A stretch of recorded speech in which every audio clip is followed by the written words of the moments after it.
Woolerton for CNET, here to bring you a microwave buying guide. So one of the first things you want to think about when you're deciding to buy a new microwave is where you're going to put it. There are three main options. The most popular type of microwave is a countertop microwave, like this one here. This is by far the easiest type of microwave to install. You just plug it into an outlet and you can put it anywhere on your counter. The second most popular type of microwave is the over-the-range microwave. It's pretty self-explanatory, but it sits over your range and actually doubles as an oven hood.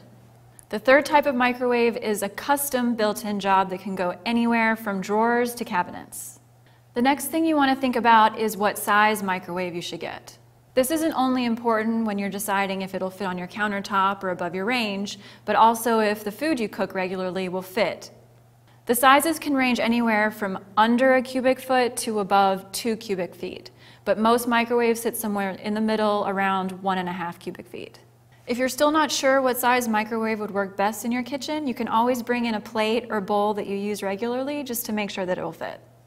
Another thing that's pretty important to consider is the wattage. That's the amount of power that's running to your microwave.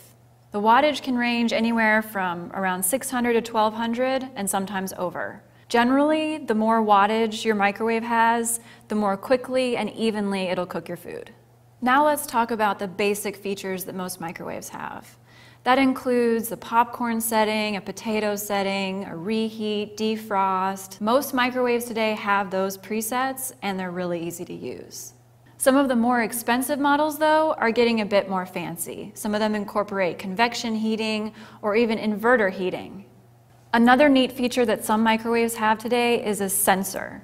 The sensor detects the amount of moisture in the food and it will decide when it's done automatically. As far as style, microwaves generally come in white, black, or a stainless steel finish. Some of them are incorporating LCD dials and screens, but it's still pretty uncommon. As far as price, microwaves can vary widely, from say $50 on up to $5,000 for a custom built-in microwave. For 50 bucks, you're gonna get a really basic microwave, but for 5 grand, you better expect something really fancy.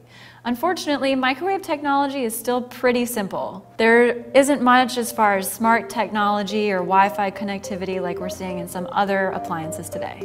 This has been a Microwave Buying Guide. I'm Megan Woolerton.